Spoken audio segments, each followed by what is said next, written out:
lot of questions, and there's evidence piling up that suggests they slow-mo it. And I'll zoom in on this one. Tyson just doesn't punch. Well, I've cooked him. I've slow cooked him here, and the distance was in sight. And I think he just thought, you know what? I'm going to let him see the end of this. I'm not really going to give him credit for that because you've just beaten up a fucking 58-year-old. What am I going to do? Give you credit because you didn't do it that badly? Like, it's not really that honorable, but and has fought lesser opponents, or is he actually talented? As long as he continues to fight MMA guys and YouTubers, he's going to continue to look good and shine. But once he fights a real fighter, or a real fighter that can really fight, it's not going to be good. Did fight accusation. Many believe the fight between Mike Tyson and Jake Paul was Tyson intentionally holding back to allow Jake to win. Theory is supported by comments highlighting Tyson's missed opportunities for not-pulled punches, characteristic behavior like biting his gloves, legacy damage, fans' disappointment, claiming Tyson tarnished his legendary reputation, participating they see as a fixed fight for money. Comments suggest he sold out his integrity and disrespected his fans. Criticism of Jake Paul. Paul faced significant backlash, with critics calling him a non-boxer who relies on fighting older, retired athletes rather than climbing the boxing rank. Many labeled him a joke, accused him of tarnishing boxing's credibility. Types who are realizing that being on the wrong side of history is not fun. We got one example of that on Bill Maher's show last night with Neil deGrasse Tyson, who is developmentally disabled. I say this in an academic sense. I mean not to disparage Neil deGrasse Tyson. I mean quite literally, the man does not know what he's talking about, nor do I think he has the capabilities to understand basic things.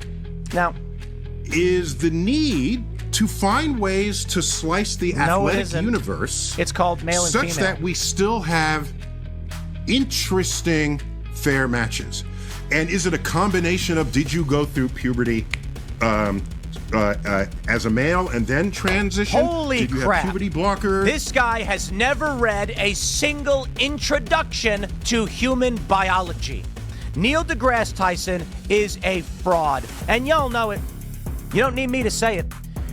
Anyone who's done a morsel of research on this knows that puberty does not confer any dramatic differences when it comes to the existing financial differences. inequity. Several comments pointed out the unfairness of Jake earning $40 million. Tyson received $20 million, arguing that Tyson was the real draw for the audience. Fan disappointment. Viewers expressed frustration with the fight's lack of authenticity, with some saying it was the worst fight they've seen. Others suggested it was more of a theatrical performance than a competitive boxing match. Call for accountability. Suggestions included banning Jake Paul from boxing, suing the promoters, and even targeting Netflix for allegedly scamming viewers by streaming the event as if it were legitimate. Defending Tyson's age. Some defended Tyson, emphasizing his age, and physical limitations. They argued that his performance akin to his prime years was unrealistic, satirical. A few comments the situation, such as suggesting a sequel titled Tyson vs. Jake the Music, or mocking Netflix for potentially profiting from a documentary about the event. Boxing's decline. A broader theme emerged, with fans lamenting the decline of boxing, comparing it unfavorably to martial arts, older eras of combats, and expressing disillusionment with this current state. News streaming giant Netflix is being issued a class action in relation to the Mike Tyson and Jake Paul fight.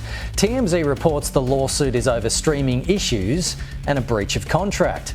Thousands of viewers claim they had trouble watching the fight. Netflix is yet. Tyson, I will remind y'all, almost 20 years ago, got dropped by Kevin McBride, as L. Duncan pointed out last week, and wasn't even hurt. He was just tired because he was out of shape. And he lifted his arm looking for the referee to help him get up. The fight that sparked outrage. On paper, it was the dream fight. A YouTube sensation stepping into the ring against one of boxing's most feared legends. But instead of a historic clash, fans feel they got a poorly acted drama. A clip from the fight shows Tyson winding up for a massive hook, only to stop mid-motion. Was it a misstep or intentional hesitation? Observers couldn't help but wonder if there were strings being pulled behind the scenes. Tyson's body language added fuel to the fire. Throughout the match, he repeatedly bit his glove, something boxing analysts noted as an unusual gesture. Was it a signal to Paul to hold back? Even Jake Paul's defensive moves looked overly rehearsed. Fans pointed out moments where the punches seemed to land softer than expected or missed altogether. This fight was a disgrace, echoed voices across social media, with many calling for both fighters to be banned for tarnishing boxing's reputation. Was it all scripted? Adding to the drama, a document surfaced online allegedly detailing every move in the fight, from the opening bell to the judge's decision. And that was 20 years ago. So yeah, he went 8 rounds, 8 2-minute rounds. You said you didn't have that in you anymore. It was bad. It was bad. And Stephen A., I want to echo everything that you said. This man owes a lot. He had a transfusion, almost lost his life, lost 25 pounds. Kudos. Something was not right with his leg, and like I said, I hear my commentating partner, I hear what he's saying, but even if you look back at old Mike Tyson fights, I see him with his hands here all the time, but I never seen him biting the thumb of his glove. This time he biting the thumb of his glove. I never seen Mike do that. Even when I fought him, he never did that. So it's like, I hear them, but bro, when you step into the ring, we got to set that aside. We got to judge you on your performance, and that performance was pathetic. I mean, you don't get no kudos about, oh, he's 58. No, that's not what this is. This was not some a celebrity. This was not for some charity. No. This so-called script matched what viewers saw. Tyson dominating early rounds, Paul gaining momentum, and the fight dragging to a decision in Paul's favor. Critics argue this wasn't a fight, but a live-action play. If the allegations hold weight, fans who placed bets or paid for the pay-per-view were outright scammed. Even veteran fighters weighed in. Evander Holyfield slammed the event as a money grab, while Buster Douglas labeled it a betrayal of boxing's core values. The lawsuit and fallout.